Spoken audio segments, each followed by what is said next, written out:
Doki Doki Literature Club.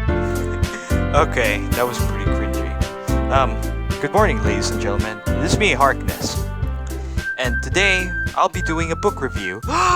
Book review. Yeah, a book review. I was inspired by PewDiePie and what he was doing with the book reviews, and I told myself, why can't I do that too?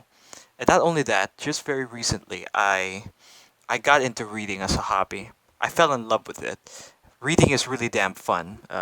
Many people tell you that reading is important, but many people fail to tell you how fun it is to read actually. So, here I've got three books that I'll review today. These are very easy to read and lots of fun. They'll get you into the right track to read. But of course, you do you. So, I'd also like to thank my parents. They really helped me to get into reading. They're the ones who provided me with the money to buy books. And most importantly, to my girlfriend, who gave me a book to read it into. So, let's start with our first book. It's actually my favorite book of all time. It is my number one most favorite. It's even my brother's favorite. It actually ticked off Star Wars, the book series of Star Wars, because of how good it is. The reason why it was good is because every time you read it, there's like a new layer that reveals itself to the person who reads it. Like you start to think, was Goldstein even real? Anyways, today we'll be talking about 1984 by George Orwell. Before I start reviewing the contents of this book, I'd like to discuss about the Signet Classic version of this. Do not buy the Signet Classic, especially if you have sweaty hands. The book, I'll see if I could, you could see how badly beat up it is from my hands. Apparently it couldn't survive the harshest environment known as my hands. God. But this book is very special. It was the first book I've ever owned. It was given to me by my girlfriend. Damn, the cover has seen better days. You could even see the very bad fold mark here. Anyways, 1984 was written by George Orwell during the 1950s. It was widely considered to be his greatest work of all time, and I could see why. 1984 actually tells of a nightmare scenario. During that time, it was a nightmare scenario on how they feared the world might look like.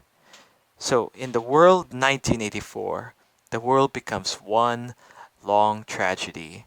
The world has seen nuclear wars. World War III happened, and all we know is that Britain was nuked three times. I think Britain was nuked many times, and London itself was nuked twice.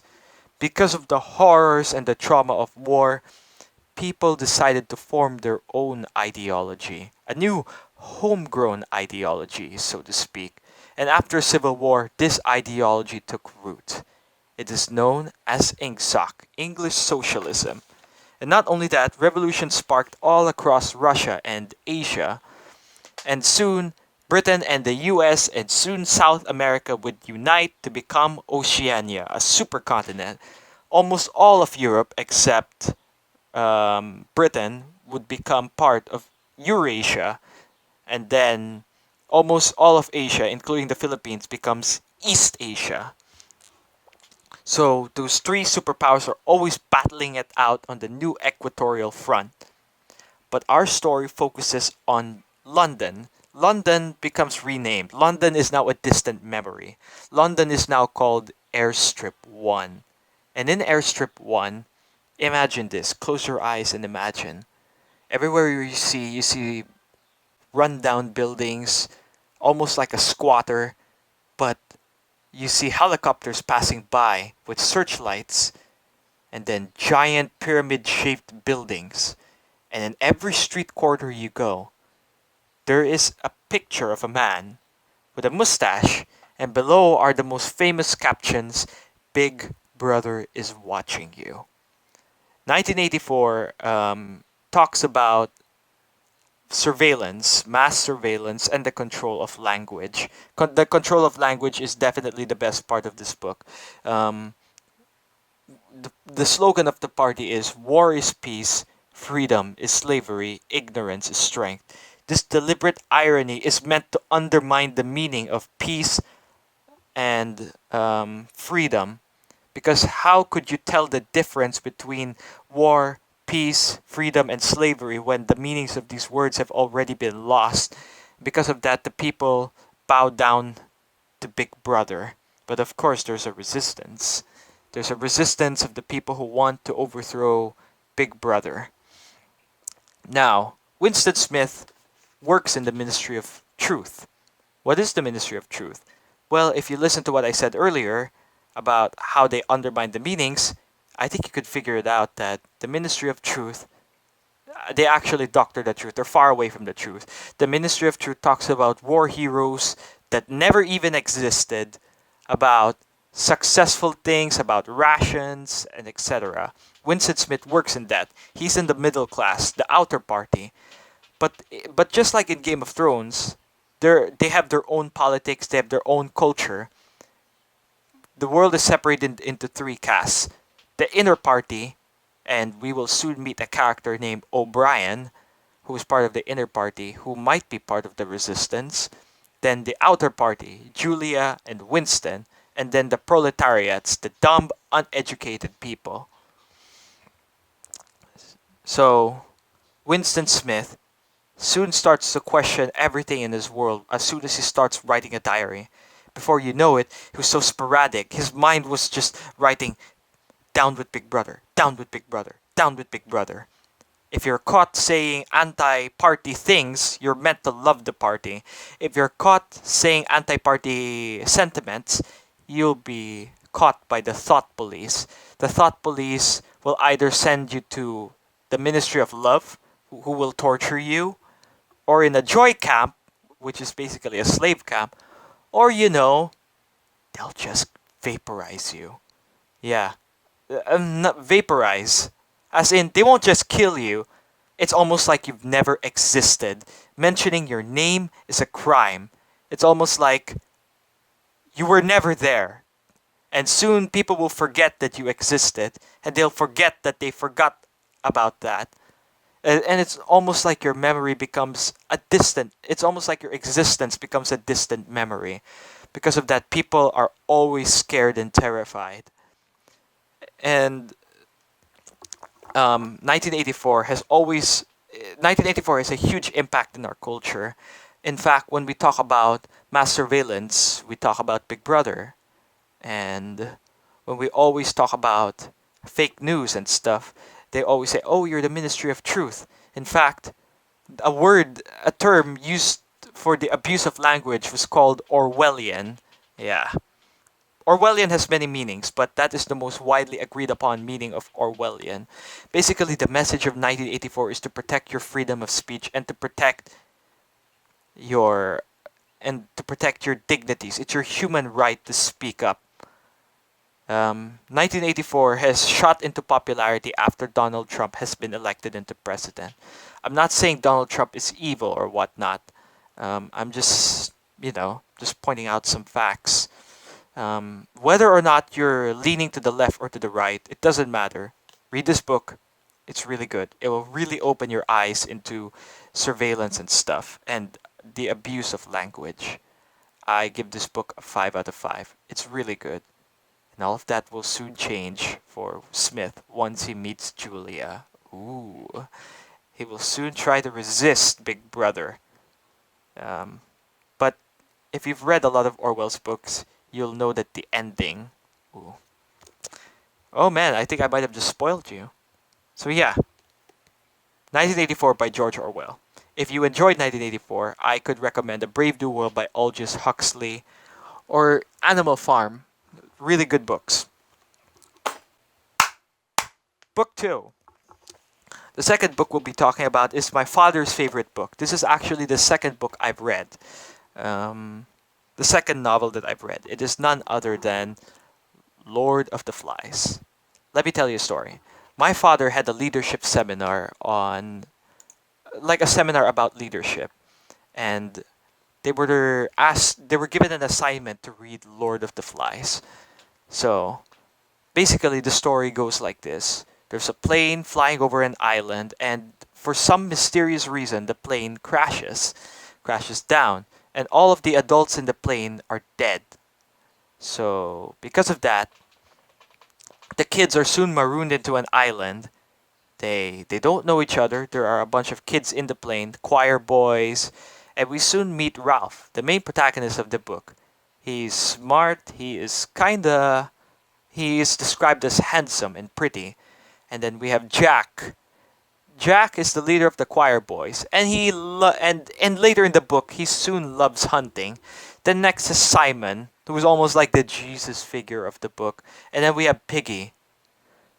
Poor Piggy, he didn't deserve that. Anyways, Lord of the Flies. The kids they start to build their own civilization, and they soon create rules. They soon pick up a conch shell and then they blow the conch shell and it gathers all the kids around.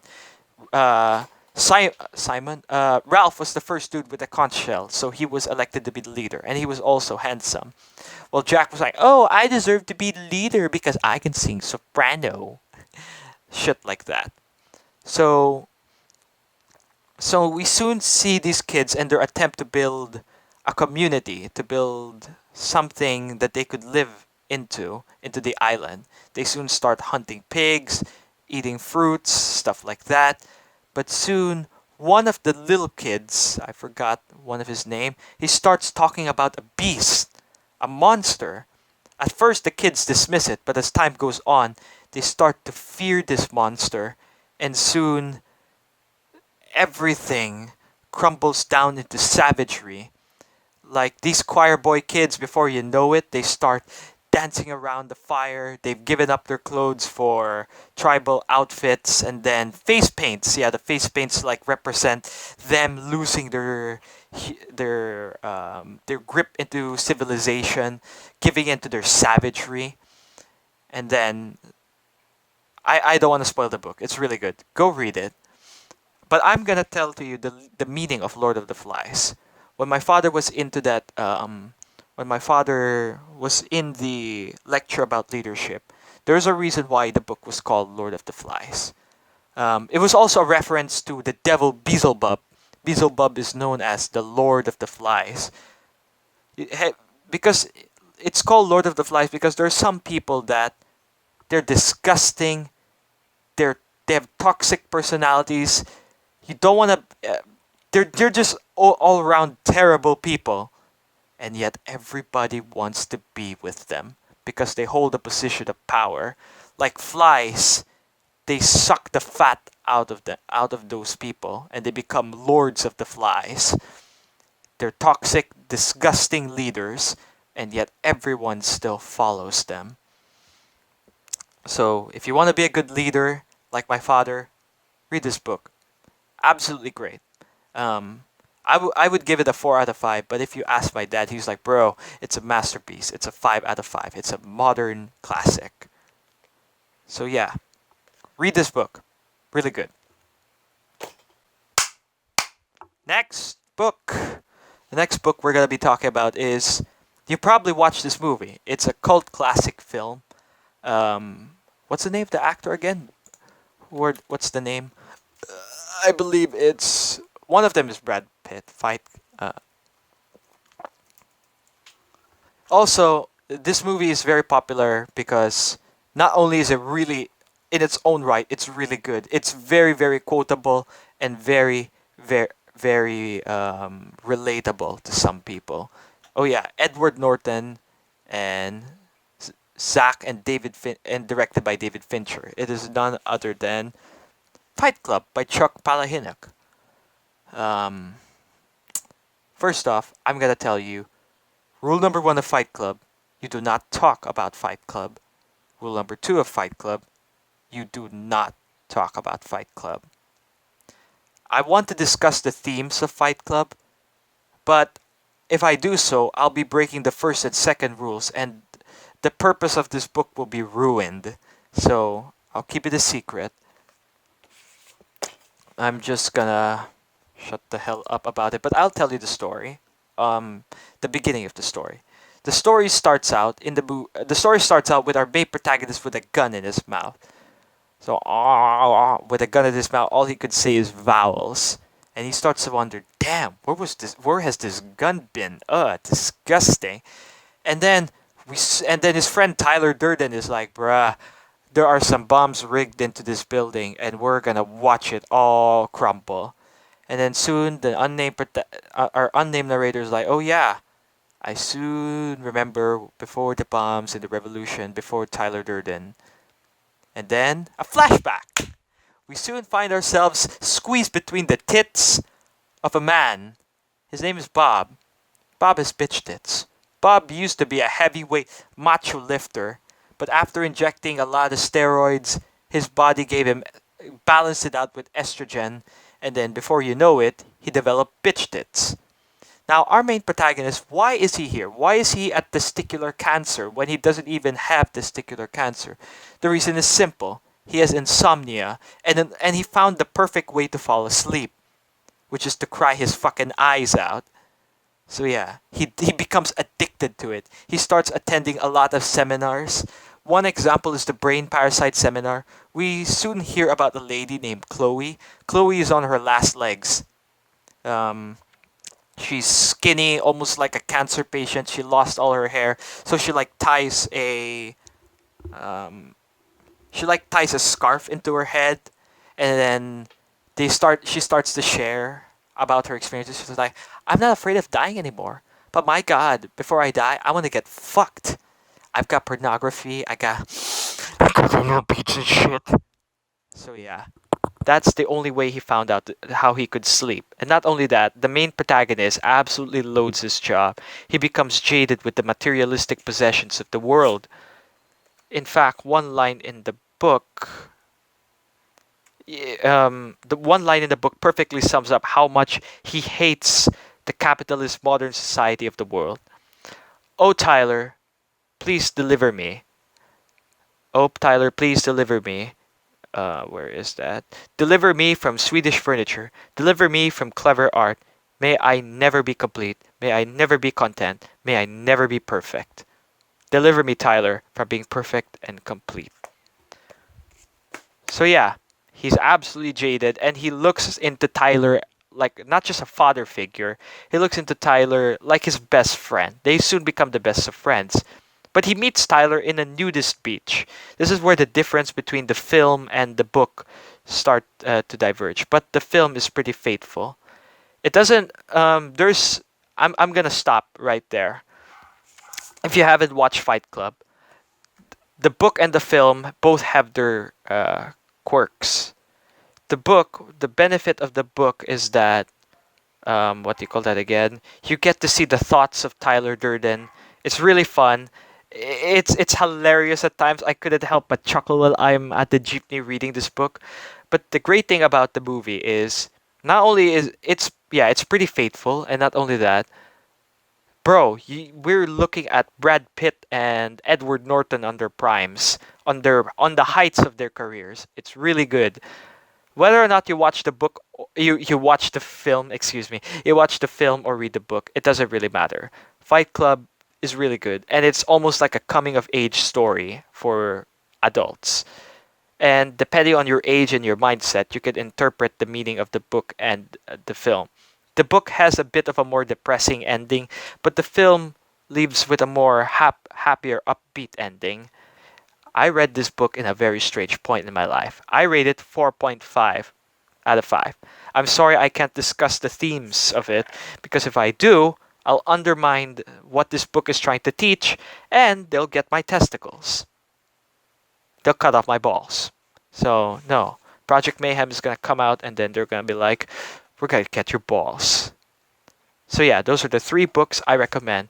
Next time, I hope this inspired you to read. These are very easy to read, and they're really, really worth your time.